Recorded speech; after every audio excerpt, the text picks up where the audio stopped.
भक्त श्री राघव दास दुबलोजी। श्री राघव दास जी सच्चे साधु सेवी और गुरु भक्त संत थे। एक बार आप संत दर्शन और भक्ति प्रचारार्थ विचरते हुए एक धनी मानी वैश्य भक्त के यहाँ पहुंचे।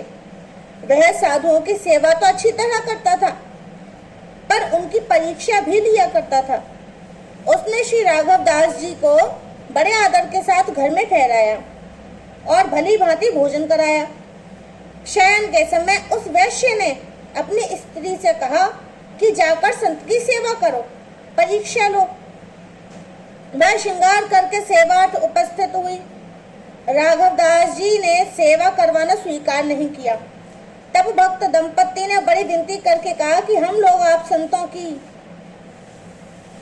के कृतदास हैं। यदि आप मेरी सेवा स्वीकार न करेंगे तो हमारा जीवन ही व्यर्थ हो जाएगा।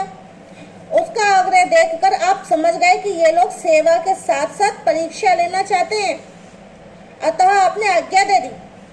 वह चरण दबाने लगी। आप भगवत ध्यान में मग्न हो गए। बड़ी देर बाद इनको सोता जानकर चली गई। इस प्रकार उसे सेवा करते करते 20 दिन बीत गए। संत के मन में नाम मात्र का भी विकार नहीं दिखाई पड़ा। तब 21वें दिन उसने कहा कि आप मेरी गोद में विराज कर मुझे कृतार्थ करो। राघव दास जी जो आज्ञा माता जी कहकर बालक बन गए और गोद में बैठकर स्तनपान करने लगे। यह देखकर वैश्य भक्त आपके चरणों में गिर पड़ा और क्षमा याचना करने लगा। श्रद्धालु भक्त दंपति को आपने समझाया कि संतों की परीक्षा लेने से भक्ति के घटने की आशंका रहती है, अतः भविष्य में किसी संत की परीक्षा न लेकर यथाशक्ति सेवा करना और उनके सत्संग से लाभ उठाना। इस उपदेश को पाकर वे कृतकृत्य हो गए और सप्रेम सेवा करने लगे। एक बार श्री राघव दास जी एक भक्त राजा के यहाँ पहुंच गए।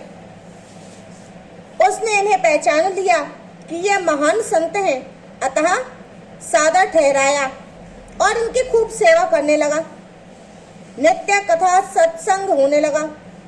एक असहनशील ब्राह्मण ने सोचा कि अब हमारा सम्मान नहीं होगा, अतः इनको बदनाम करने के लिए उसने एक वैश्या को कुछ रुपए देकर एक अंगोछा दिया और कहा कि जिस समय कथा हो रही हो उसी समय जाकर यह अंगोछा बाबा जी को देकर केवल ये कह देना कि महाराज रात को आप यह अंगोछा मेरे यहाँ भूल आए थे, सो लीजिए, रुपए तुम्हारे नाम के हैं।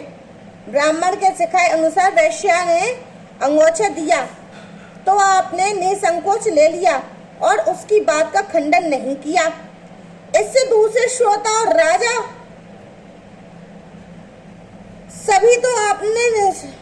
सभी असमंजस में पड़ गए। पश्चात बुद्धिमान राजा ने उस वैश्या को बुलाकर डराया धमकाया। तब उसने सच्ची बात बता दी। राजा ने ब्राह्मण को मार डालने की आज्ञा दी, जिससे कि भविष्य में कोई किसी संत को झूठा कलंक न लगाए। श्री राघव दास जी ने जब यह सुना तो राजा और ब्राह्मण को समझाया और क्षमा किया।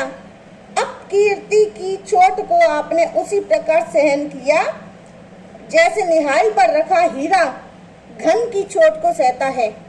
इस प्रकार आपने राजा प्रजा सभी में भक्ति की स्थापना की।